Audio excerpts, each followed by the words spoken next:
Okay, good morning and welcome back everyone to our thematic investment series on ESG investing or environmental renewable energy, which has been a theme that we have been talking about for quite a bit of time. So today I'm really excited to share with you some of our research on this front with respect to renewable energy as a whole. Now, the one thing I will say is that renewable energy is a very, very broad topic. There are many different investable themes within it. The goal of today's webinar is to give you a better sense of just the general landscape.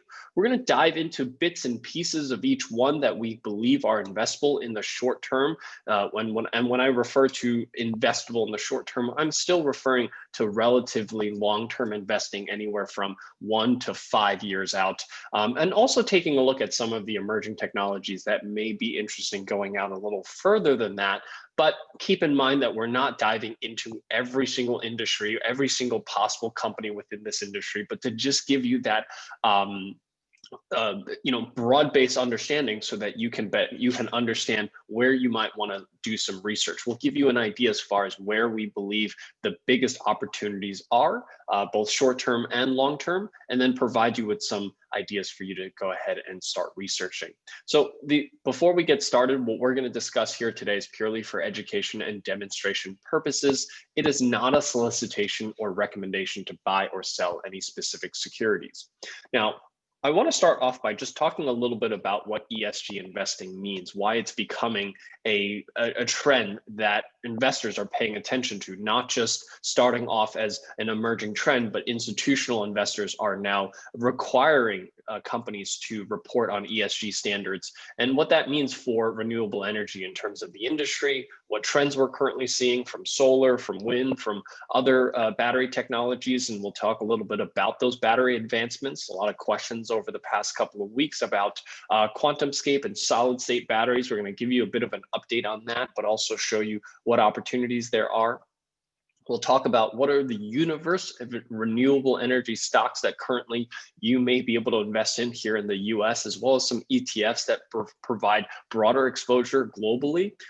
Sometimes for investors who don't want to do the underlying research of each individual company, or if you feel that you can't get a grasp of the whole landscape and determine which specific companies you want to invest in, sometimes the ETFs provide the best exposure. Then we'll take a look at the technical and fundamental analysis again of a small subset of companies within the renewable energy space that we see opportunities in, not only the companies that we like, but also some of the companies that are in the space that perhaps aren't going to provide those real returns, why we don't believe certain companies will provide, strong returns, and so that you have a sense for just the whole landscape here, not just necessarily focusing on the best stocks per se.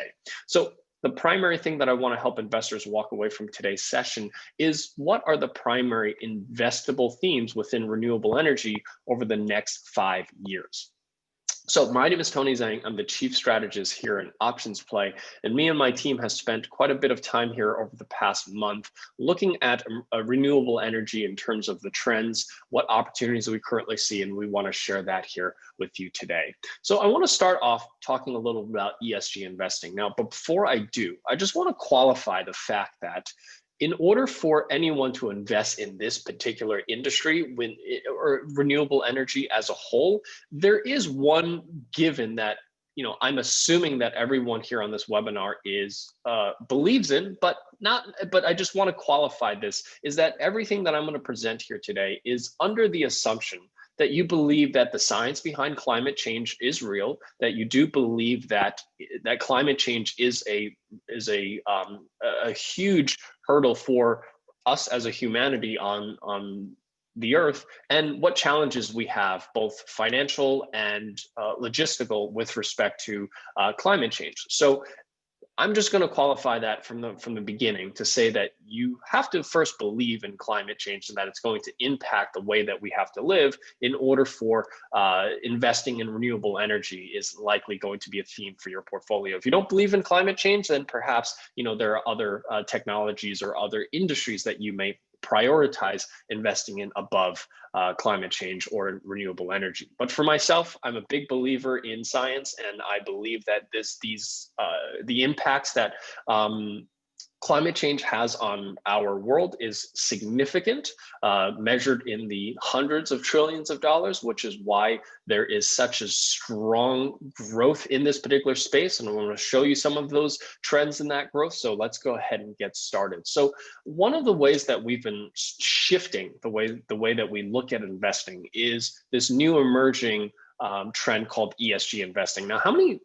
viewers here are familiar with the term ESG investing? Plus, type 1 if you're familiar, and type 2 if you've never heard of ESG investing before. I just want to get a quick glance here. Okay, so I see a lot of 1s, but I see plenty of 2s as well. So for those of you that have never heard of ESG investing, this is a trend that has emerged over the past 2 to 3 years, in earnest, if you will. And it's really the idea that companies used to report financial statements. That was the only thing that companies reported on. They would provide annual reports on how their business is doing, financial statements every single quarter. But more and more companies more and more institutional investors and rating agencies have asked companies to now report not only on their financials, but how they're doing on ESG, in that sense, for environmental, social, and corporate governance. Environmental, obviously referring to what we're talking about here today. Social, referring to everything from diversity to how they're handling, the culture of their company. And lastly, corporate governance, meaning what does the board makeup look like? Is it, how diverse is the board? These are the types of things that investors have started to demand. And these have become a central factor in measuring, sustainability, the social impact of a company, and institutional and retail investors are starting to demand this type of information from companies. And for the large part, a vast majority of the S&P 500 companies have started to report these types of metrics. And there are now rating agencies that take these metrics and effectively rank stocks based on how environmentally and social they are versus the ones that aren't. At the top of the list, many times you see a lot of tech companies that lead this on the ESG side. And then you have mostly energy companies, utility companies that generally tend to lag in this particular sector. Now, I'm not going to go through all of these things, but it's very important for you to understand ESG. But these slides will be available if you want to dive in a little bit more and read about it. But some of the trends that we're starting to see from ESG really comes from the fact that companies are starting to show that there are better returns for companies that focus on environmental and social practices that have nothing to do with their revenues, nothing to do with their profits. But at the end of the day, if we look at the growth in earnings for stocks that are in the top third in terms of ESG versus the bottom third, there's a pretty big disparity between the top third and bottom third in terms of growth in earnings. So again, this is basically saying that companies that focus on making sure that they have the right social programs for their employees, that they're focused not just on bottom line in terms of profits, but also focusing on what their impact is on the world from an environmental perspective and a social perspective, have shown that in turn has driven a growth in earnings. And notice that the top third have not seen PE expansion the same way the bottom third has, meaning the bottom third has not actually increased in value because they've organically grown their company. They've only increased in value because of PE expansion or multiple expansion here. So this is really why ESG investing is not just a nice to have, but it's actually becoming a critical factor in investing because we've actually seen better returns in ESG investing. Now, I got I would say an email from a client about 2 weeks ago, or maybe it was closer to 3 weeks ago. It was actually before the electric vehicle session from 2 weeks ago. And he asked me a great question. He said that, I've been around for a while. I've been investing for 30 plus years. I obviously have not been around for that long. And he said, as much as I enjoy your research, as much as I enjoy your analysis, I've been around the block a few times, and we've been talking about climate change for a long time. And there's no doubt that climate change has been a topic since pretty much the late 70s, early 80s, because that's really when we started discovering the concept of global warming. We started to get the data for global warming. So the question that he asked is, why is 2020 now, why is now the turning point? Because it seems like we were saying that we've been at the turning point forever. We can actually go back to the 1980s, an article saying that hydrogen power is going to be the future. 2006, George Bush made a huge announcement that hydrogen power cars is just around the corner. And we seem to be talking about this concept of environmental change and climate change, and renewable energy seems to be always around the corner. So why do I feel that 2020 is now that turning point? Why do I feel that it is now an investable theme? And that's a really great question. I want to answer that before we dive into any of the actual themes. So first of all, 2020 has obviously been I don't even know what the word is, just because it's been such a ground-shattering year in terms of how the world has changed from the result of COVID-19 pandemic.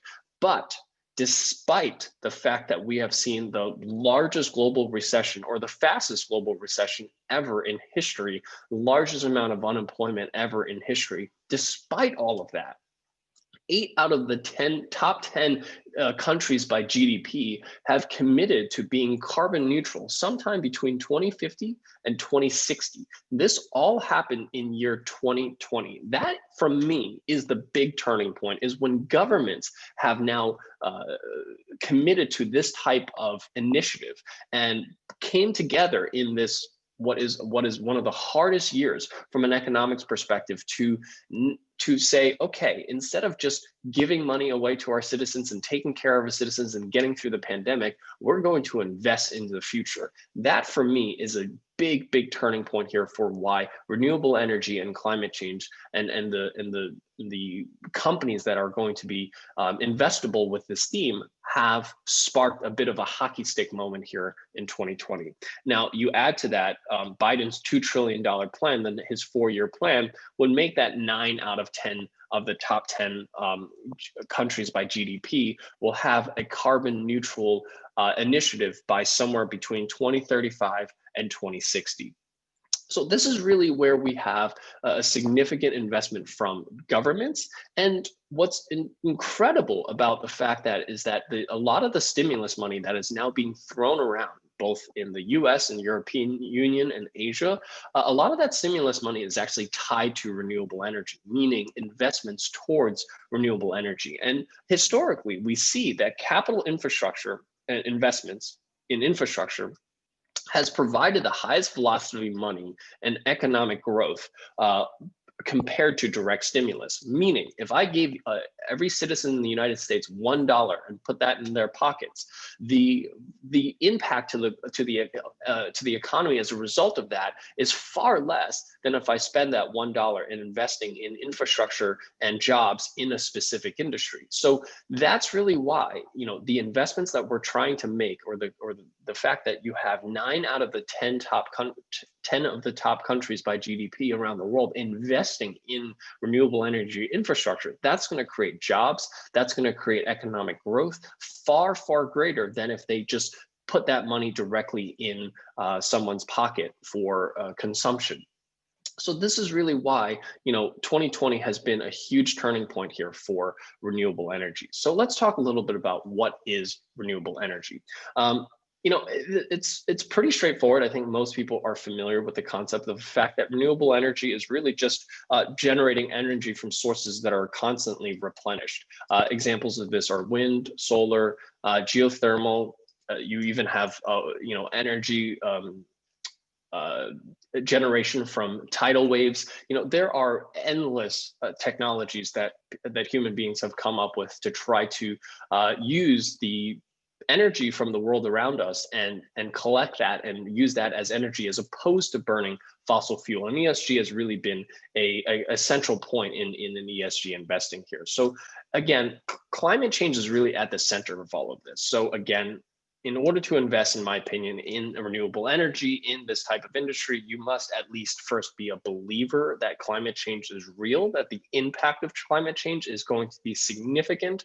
You could also believe in climate change and believe that the impact is, the estimates are overblown in terms of what the impact is from a financial perspective. So those are the things that you have to weigh as you invest in these particular themes, as to, you know, how much do you believe in the science? You know, and the science is pretty wide in terms of the estimates, right? Some are pretty dire, some are significantly less dire in terms of what are the impacts. You know, if you look at some of the estimates in terms of how much sea levels will rise by 2100, so about 80 years from now, the estimates range anywhere from 1 foot in seawater levels rising to about 8 feet. That's a pretty wide range, right? So if sea levels rise by 8 feet, you're going to have substantial coastal deterioration from major cities like New York, LA, San Francisco, versus if you have only 1 foot, you know, that's going to be substantially less. So there are very, very wide ranges here. So that is one of the parts of the science that is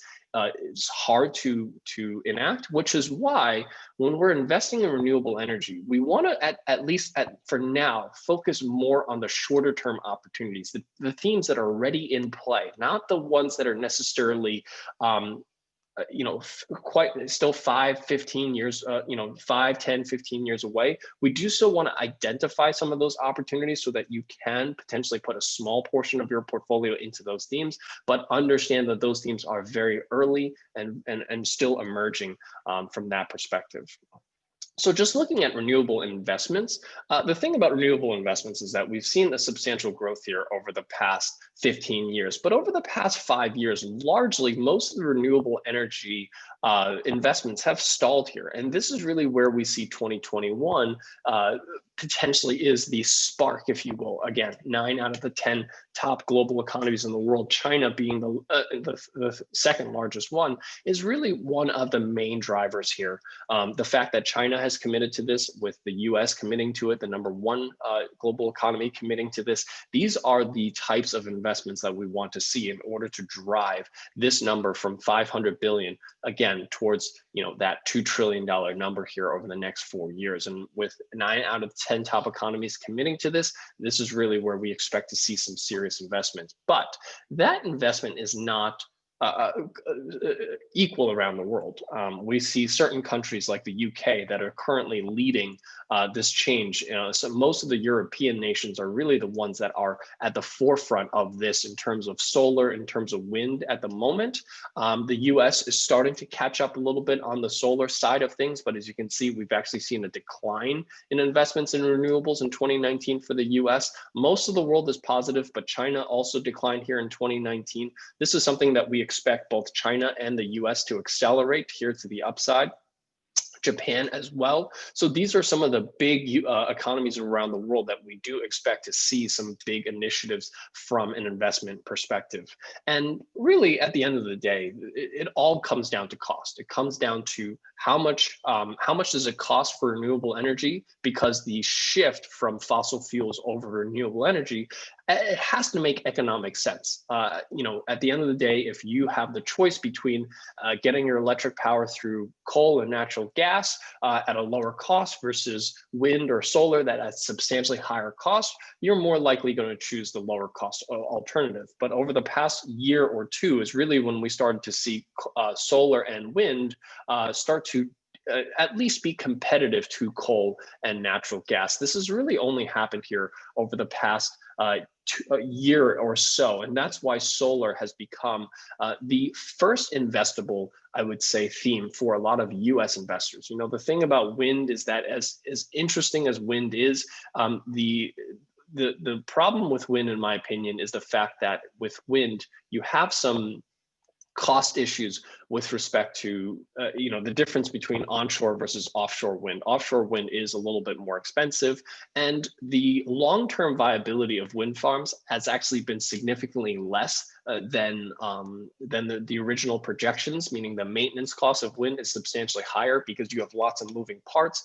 A wind, you know, the blades on a wind turbine actually spins at about 180, 200 miles an hour. You know, there are some maintenance costs with respect to that versus solar. It's just it's a non-moving part. It sits there. It's generally maintenance is much lower. So that's why, you know, when we look at opportunities here in the US, solar at this moment still outpaces wind from a theme that is emerging far, far quicker than wind. So just looking at solar again, I'm not going to go through all of these. I'm going to go through some charts to show you in terms of solar, but solar is really where we've seen some substantial growth here well before, this past year. So, if you look at some of the growth here in solar, the growth in solar has actually been pretty consistent from 2005 to now. And we simply just expect this line to continue to grow here.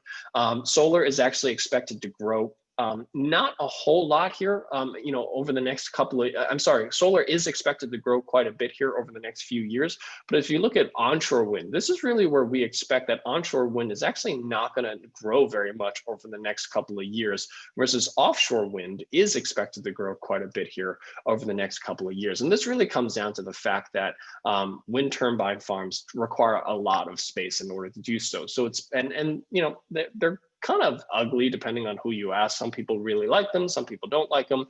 So offshore wind is really where you have more consistent wind to begin with, and you're not taking up land in order to do so. But the cost of offshore wind is substantially higher here. So, right now, if you're looking at wind, I think it's more likely that there are specific countries, specifically the UK, as I said, has been one of the largest drivers of wind capacity. Ireland actually generates almost a third to 40% of their total electricity from wind right now. That is, a big difference from the US that generates less than 1% of our electricity from wind power. So, different countries, smaller countries have invested in wind, but for the US, it's not a strong emerging technology here for the US, which is why I'm not going to spend too much time on wind. We're going to spend more time on solar, because that's really where more capacity is being invested here in the US.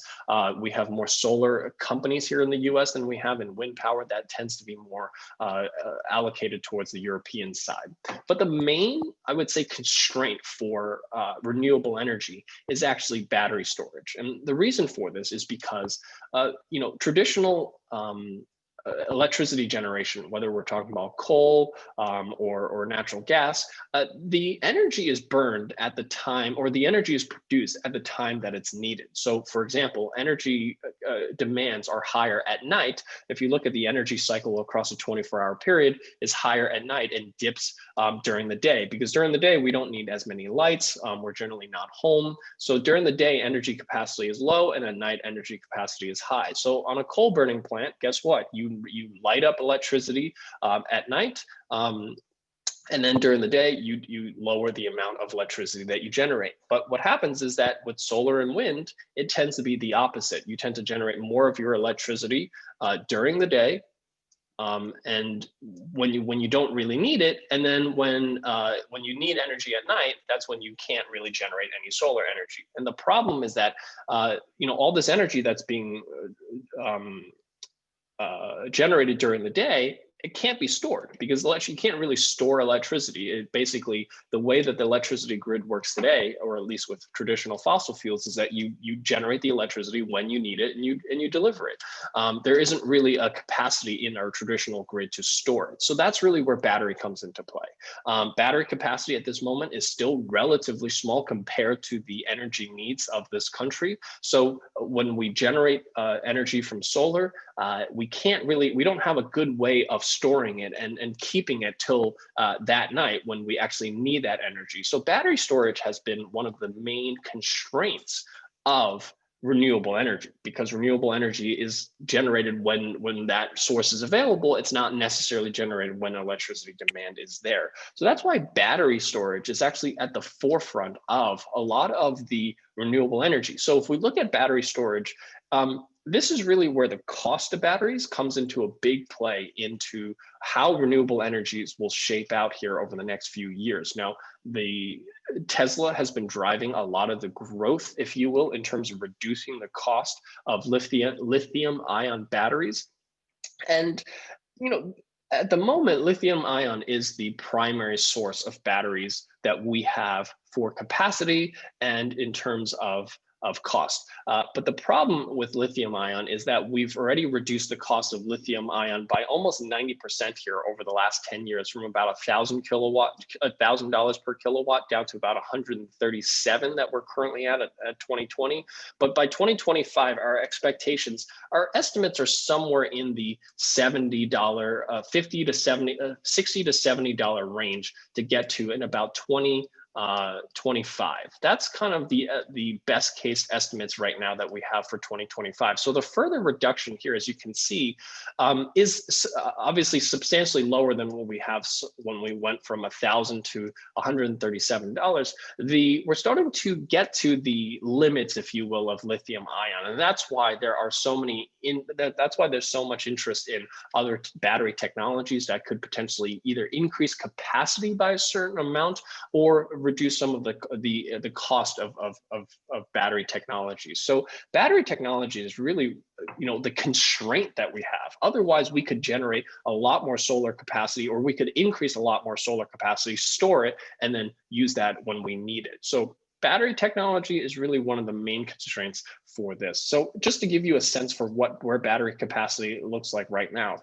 Right now, from all the lithium ion batteries around the world, we have about capacity about 526 gigawatt hours, versus in 2030, our expectation is to go to about 10,000. So we're going from 526 to 10,000. This is just on the back of lithium ion. This is assuming there's no new technology that provides higher storage density. But really, that's really where some of the growth, if you will, from battery technology comes from, is newer technologies. We're going to talk about some solid state batteries as well, which is something that a lot of investors are currently asking for. So before we dive into specific companies, I just want to say, for those of you that are interested in investing in this particular theme, if you will, you don't necessarily have to go out there and pick individual companies on your own. You may not have the time to do the research. You may not have the time to keep up with the research and keep up with the emerging trends. So one of the ways, in my opinion, to get exposure to the theme, so if up till now you say great, I believe in this theme, I want to invest in it, one of the better ways to do it is actually just buying an ETF that provides you a broad-based exposure to the entire industry. It's going to cover a wide variety of companies. It's going to cover a wide variety of types of renewables and also geographic regions. Like I said, all of the companies that we're going to identify here in the US or here is predominantly going to have most of their exposure here to the US. But like I said, if you look at wind, if you look at hydro, most of that technology, most of those opportunities are actually in Europe, in Asia, and we're not simply getting a lot of exposure to that here in the US market. So if you want exposure to that, you might want to take a look at some of the top clean energy or renewable energy ETFs. ICLN is certainly the largest, the iShare Global Clean Energy ETF. TAN is the largest solar ETF, and PBW is another clean energy ETF, more US focused here, but by far ICLN and TAN are the two largest one with $6.3 and $4.3 billion respectively. And just to give you a sense for some of the underlying stocks that are outperforming this sector, these are the stocks that we have seen that are actually outperforming these ETFs. And then these are some of the stocks that are underperforming the ETFs. And we're going to look at some of these companies just to show you, the outperformance, underperformance, and why some companies are outperforming, why some certain companies are underperforming. So the first one we're going to look at is Tesla. Now, we looked at electric vehicles here 2 weeks ago, so I'm not going to spend too much time on these two names, but Tesla obviously is at the forefront of electric vehicles, but they also are a significant player in the battery space. Tesla has really been the driver or at the forefront of driving lithium-ion battery costs significantly lower here over the past 5 years, and because of their ability to do that is really what has driven Tesla electric vehicle car sales significantly stronger than most of the other traditional players. But there are a lot of players now playing in this particular space. If you look at the Chinese companies like NIO, Xpeng, and LI, these are all big players in this particular space. For those of you that missed the session from a couple of weeks ago, I highly recommend you to take a look at that, because in that session, we covered kind of the landscape of electric vehicle companies. Each one of them, generally speaking, has usually what I would consider one differentiator. So for NIO, it's battery swapping technology. For companies like LI, it's autonomous driving. So each one of these has, their own kind of shtick, if you will. But the one thing I will say is that if you're invested in electric vehicles, especially in this renewable energy space, which falls under the renewable energy umbrella, I think that it makes a lot of sense to have multiple electric vehicle companies in your portfolio. So Tesla at the forefront. What's interesting about forefront is that their cost of capital is effectively zero. They can effectively print money with their stock price, increase capacity, and that will also spur on further growth in terms of their stock price. So they, at the moment, effectively have a free printing press to continue to grow capacity without having to spend out of their profits in order to do so. Most of the other companies don't have that, which is why Tesla remains at the forefront of this particular industry. But like I said, some of the Chinese car companies are interesting in terms of what differentiators they have. And also in GM, a big player here in the US, investing very heavily in electric vehicles, investing very heavily in all of the technologies that the Chinese electric vehicle companies are investing in. So, I see a lot of opportunities here. So I think that it makes sense to have a diverse view here when it comes to electric vehicles.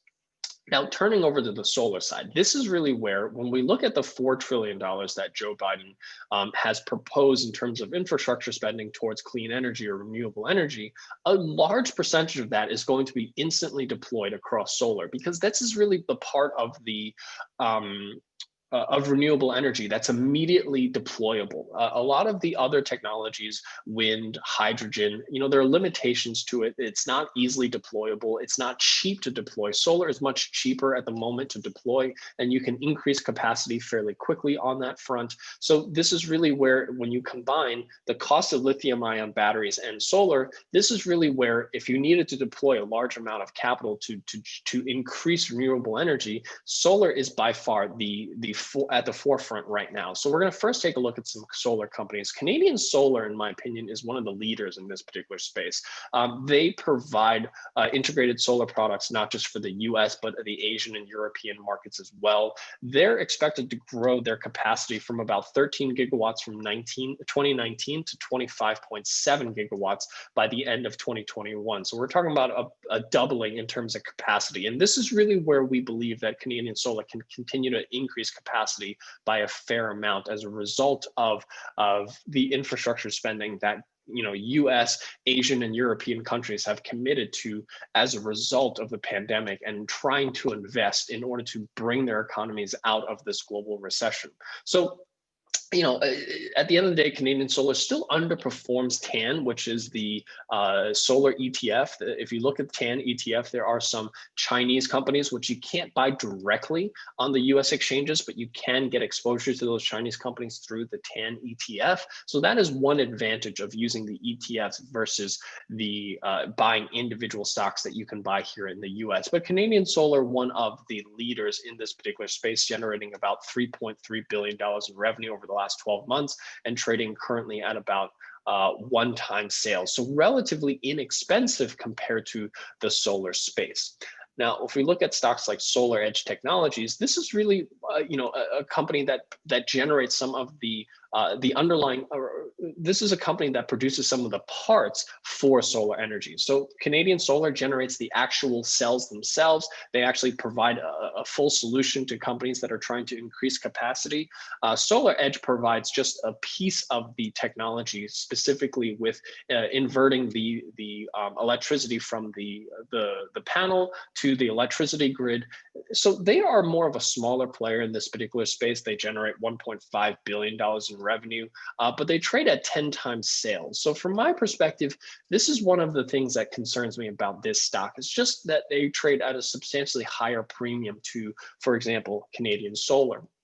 And right now, the growth expectations here for this type of stock is it's not particularly strong from my perspective. So this is, when you're looking at the solar space, there are a lot of different companies like this in this particular space, but this is one that doesn't particularly excite me. But that's why I brought it up, because I wanted to just show investors that, if you look at solar, these are some of the top companies that show up. I want you to understand, what they do and what opportunities there are, because, companies that are only producing specific parts have, in my opinion, limited capacity or limited growth versus versus Canadian Solar that really is a full turnkey solution for solar power and utility companies that are trying to grow that solar capacity, especially if they have investments from governments to do that very quickly. And then Canadian Solar directly competes with companies like First Solar. First Solar generates roughly same amount in terms of revenue, but trades at 3 times sales. So again, far more expensive First Solar versus Canadian Solar, which is why between the 3 companies, I really like Canadian Solar more than First Solar because it trades at a much cheaper valuation. First Solar, has a lot of concerns right now. They're expected to decline sales in 2020 by 9%. They're expected to increase by 10% in about 2021, but it's underperforming the clean energy ETF, and it just isn't providing as the same amount of growth as Canadian Solar here. So especially, in the global space, Canadian Solar kind of eats First Solar's lunch here. So out of the solar companies that you can invest in that are large size here in the US, in my opinion, Canadian Solar trades at a cheaper valuation, has a better growth potential, and especially if you're looking at investments from the government in growing capacity, we expect Canadian Solar to do a better job at that than companies like First Solar. Now, we turn a little bit to the utilities. Now, a lot of the clean energy names fall under the utilities category, but this is actually, in my opinion, where I don't believe, when you're looking for that exponential growth and you're looking for technologies that you think are going to grow, 5, 10, 15 times over the next 5 to 10 years, utility companies, while currently falling under this umbrella, in my opinion, are not going to be that big growth factor, because at the end of the day, utilities they are under the clean energy space, and especially the utility companies that can stand out from the fossil fuel generating utilities. This is really where, when I'm bringing up utilities, I'm bringing them up in the context of, if you're investing in utility stocks, focusing on ESG investing within the utility space can show you where you might find outperformance within the utility space. The utility space is very unlikely to outperform solar companies. They're very unlikely to outperform electric vehicle companies. But again, many of you have utility stocks in your portfolio. So this is more of an exercise in helping you identify specific stocks within the utility space that may provide better performance than the broader utilities sector. So at the top of this is AES, which generates about $9.5 billion in revenue, currently trades at 2 times sales, relatively inexpensive, but they are the world's largest producer of electricity in more of the renewable energy space. This is really where one of the companies that have invested in solar and wind, and at the end of the day, all of these utility companies still generate the vast majority of their energy from non-renewable sources. But we're looking at these companies that are starting to invest heavily in building out renewable energy capacity and starting to move in that particular direction from an ESG investment perspective.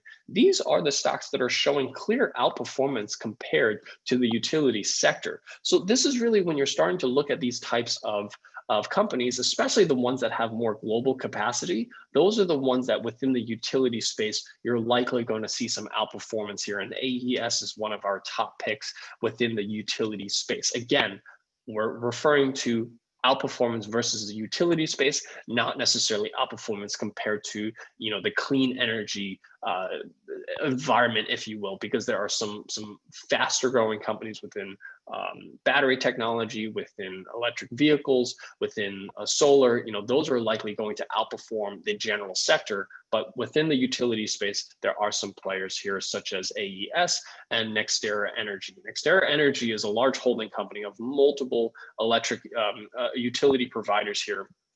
Now, again, NextEra Energy, just like some of the other ones, generates 79% of their energy from natural gas, which also is not a renewable source, 13% from nuclear, which is not a renewable source, but they are having an increased focus on renewable energy, and they are continuing to grow their renewable capacity. So out of the, again, utility players, this is another stock that is clearly outperforming the sector itself here. So this is one that trades fairly, this is a fairly expensive stock, trading at 42 times earnings, which is pretty high for a utility stock, but they are one of the largest generators, utility companies here in the US, generating about $17.39 billion in revenue over the past 12 months.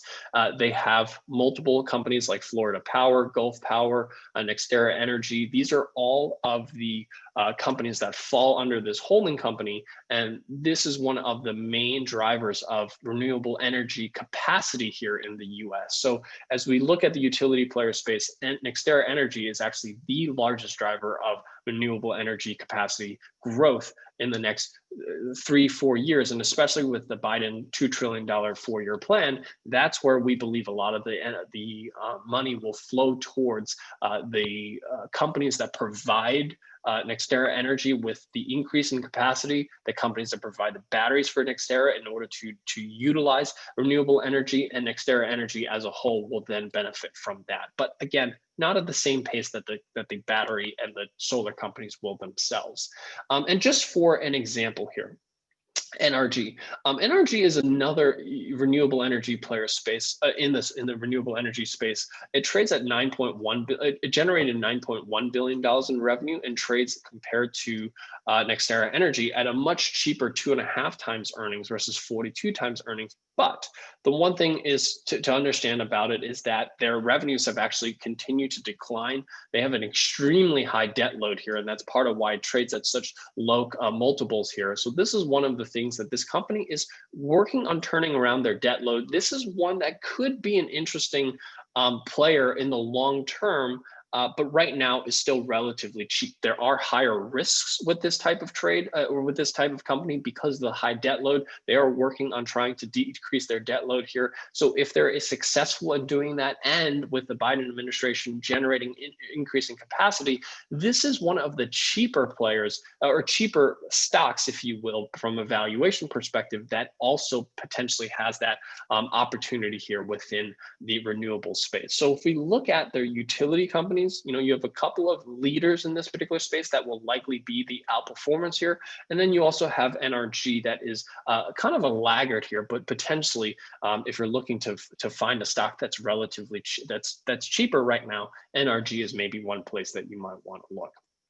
And lastly, what we're going to do is we're going to focus a little bit more on, some of the more emerging technologies. Now, Plug Power is one that we talked about here a couple of weeks ago. This is one that we currently had a trade in. We recently just took profits on this particular trade.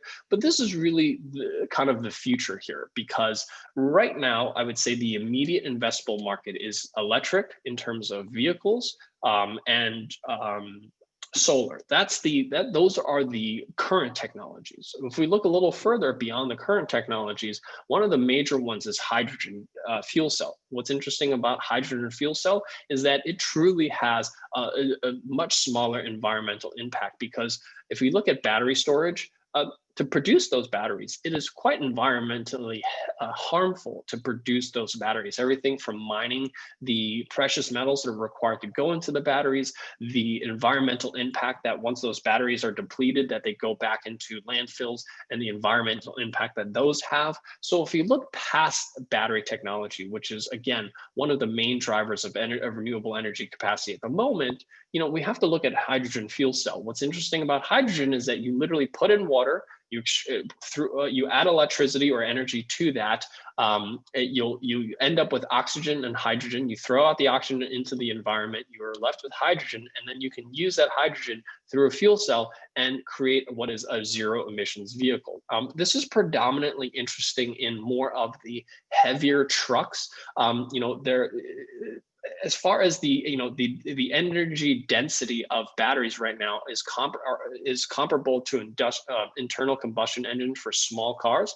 They're not. Batteries are starting to become sufficient for light trucks. But when we talk about big semi trucks, battery technologies is nowhere there for that right now. So hydrogen fuel cell is really kind of where the vast majority of emissions coming from big trucks, is likely going to use something like hydrogen fuel cell in the future. And Plug Power is at the forefront of this. Now, Plug Power, just to be clear, generates only $314 million in revenue over the past 12 months. So this is a company that is very early stage, doesn't generate a whole lot of revenue, and trades at an extremely high multiple, 73 times sales in terms of valuation. So be careful when you step into some of these names. If you're a short-term player like we were like a couple of weeks ago, I would say some of these valuation metrics do not matter as much. But as a long-term investor, these are things that you have to put into perspective as to,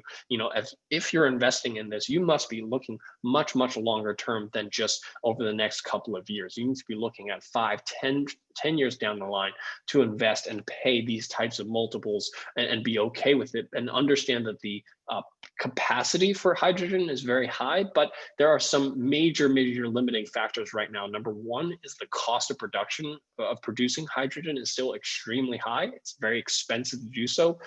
As the cost of renewable energy becomes cheaper, we'll be able to produce hydrogen fuel cell or hydrogen fuel at a lower cost through fully renewable sources, which is really the key here. Is if we can produce hydrogen through renewable sources, then you truly have a carbon neutral fuel source, if you will, for cars and trucks, specifically the bigger trucks, if you will. So that's why Plug Power is an interesting play. It belongs in your portfolio if you believe in, the long-term viability of renewable power, but generally speaking, in my opinion, a relatively small portion of your portfolio in a very speculative stock here like Plug Power. And lastly, what I want to leave us with is solid state batteries, because like I said, lithium ion, is the current technology. We are improving that current technology, but in order to kind of break through the shackles of that, we really need new battery technologies, and there is no shortage of battery technologies. If you just Google that, you will probably find 100 different solutions that different laboratories and companies and universities around the world have tried to create in terms of new battery technologies that increase capacity, not just by 10-20%, but by 10, 15, 20%, 20 times capacity. That's really the type of transformational battery technology that we need to take this to the next step. And solid state is kind of an in-between right now for lithium ion batteries. Basically, lithium ion right now still have liquid inside. Solid state batteries use the same type of technology, but again, it's solid state. And the biggest problem right now with lithium ion batteries is really, number one, the driving range. Now, the thing about solid state batteries is that it's not necessarily going to increase this by a whole lot. It's going to increase it by a substantial amount, but it's not going from 300 miles to 10,000 miles like some of the more emerging technologies are. But those emerging technologies are only at this point produced in the lab at a very small scale.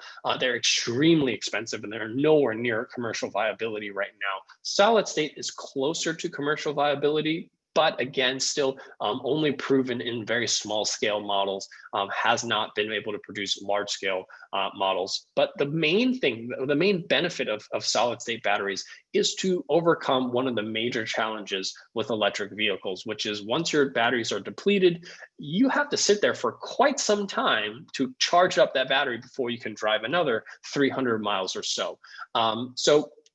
Internal combustion engines, your gas powered engine, you go to a gas station, takes you 2 minutes to fill up and you can drive another 300 miles. And you can do that indefinitely. Batteries, that doesn't work that way. So this is really where solid state batteries, solid state batteries have charging times that are under 15 minutes. If you look at some of the technologies from QuantumScape, they claim to be able to charge their batteries in under 5 minutes. That really puts electric vehicles with their technology to be comparable to internal combustion engines, and that would be a huge limiting factor for a lot of buyers who are feel limited by electric vehicles in terms of the amount of time it takes to charge versus a few hours versus 5 minutes. And the costs for these are extremely high at the moment in terms of battery state technologies. We've also never built a solid state battery that is large enough for an electric vehicle, but also their lifespan is also substantially higher. Lithium ion is,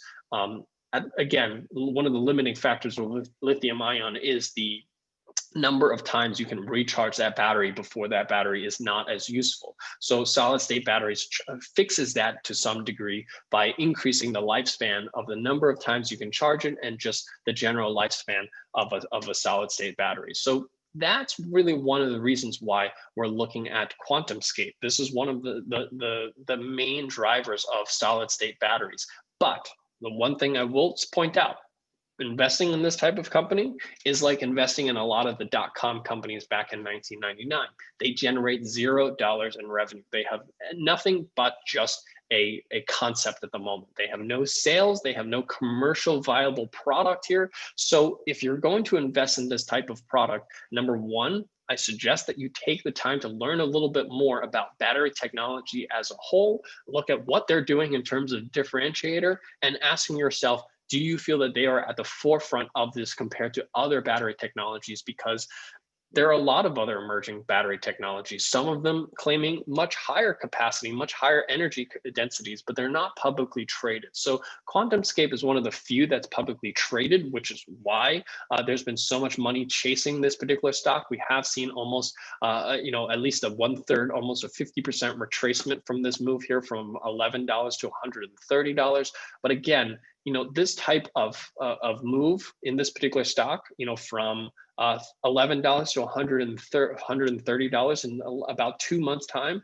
This reminds me of the dot-com boom, where we invested in companies purely based on some name and a concept with zero revenue. So be very careful when you're looking at these types of companies, because you're basically buying a moonshot. So if you're going to buy a moonshot or buy some type of these lottery ticket type payoffs, number one, know that you're paying a lot of money for zero revenue, and understand that you should probably limit the amount of capital you put into a name like this. So with that covers what I wanted to share with you here today. I hope that this was helpful in giving you just a broader understanding of the renewable energy space. What are the current technologies that you can invest in, especially if we think about, the $4 trillion that Joe Biden is trying to flow into clean energy over the next 4 years? What technologies that money is going to flow into today? What type of money that's going to flow in terms of research for the future, in terms of hydrogen, in terms of battery technology,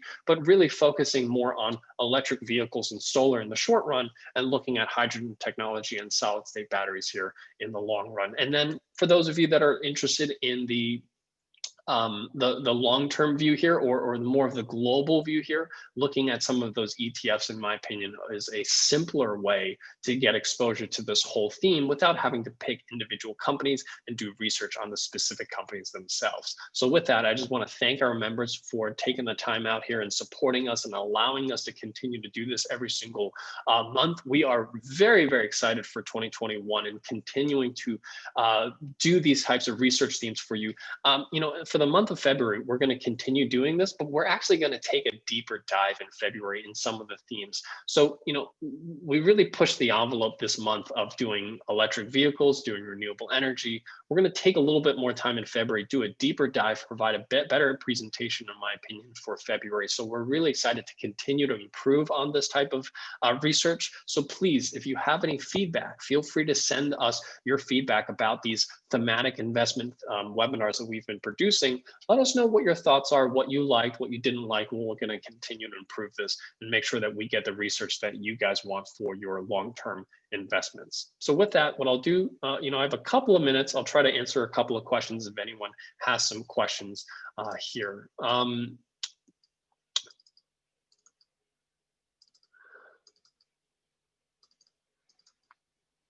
Thomas, as far as your question about ESG companies, you don't have to believe in it. If you don't believe in it, but you like the performance, by all means. I'm just saying that there are plenty of people that don't necessarily agree with all of the science. They don't agree with the impact that climate change has on the world. And I'm just saying that if you don't believe in it, or if you don't believe that the impact is as large as some of the estimates are, then the opportunity is simply not as large. And you might want to find better opportunities that you believe outside of renewable energy. That's all I was trying to say.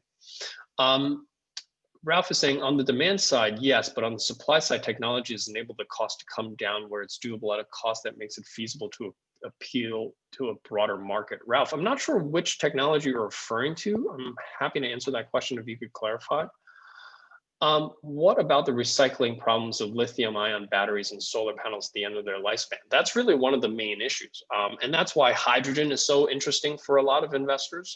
You know, there are also other technologies in terms of how do you store renewable energy capacity. You know, they have, you know, there's been a couple of companies in Europe that are producing the technology of actually pumping.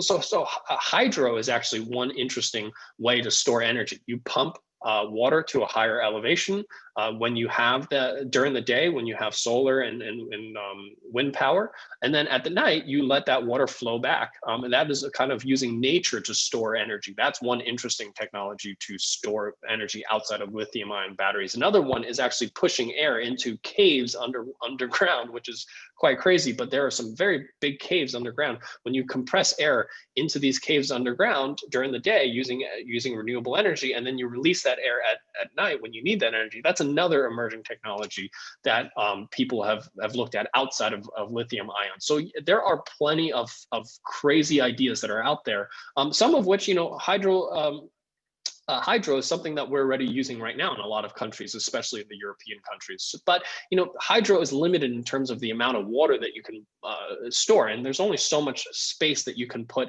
you know, thousands of gallons of water at a time. So that's really why lithium ion is a more, I would say, a current technology that a lot of investors are currently investing in. But, you know, solid state is one. There are lots of ways that you can potentially store this. Tesla's supercharger can charge 80% in about 30 minutes. This is why Tesla is the #1 leader in this particular space. And like I said, Tesla is not just an electric vehicle company. They are a battery technology company that just happens to make electric vehicles right now.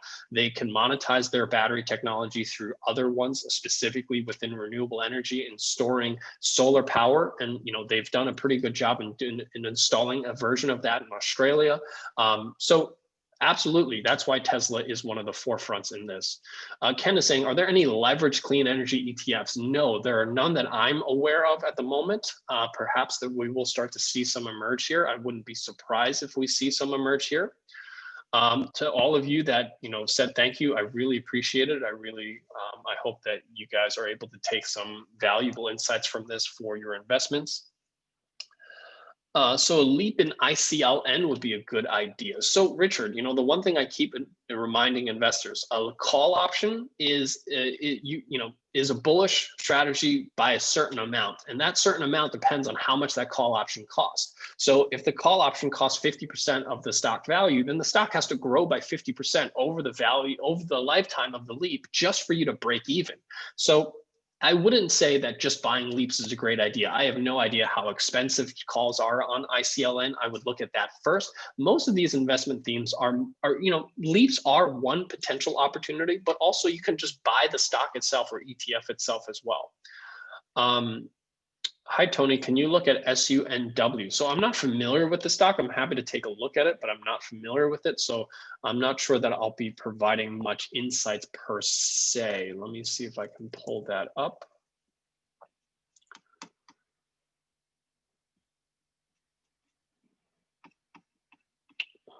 Whoops, let's see.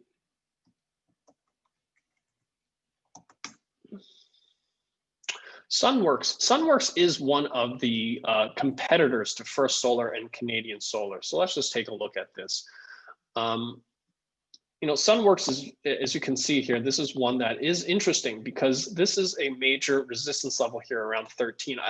Now that I'm bringing this up, I do remember looking at this.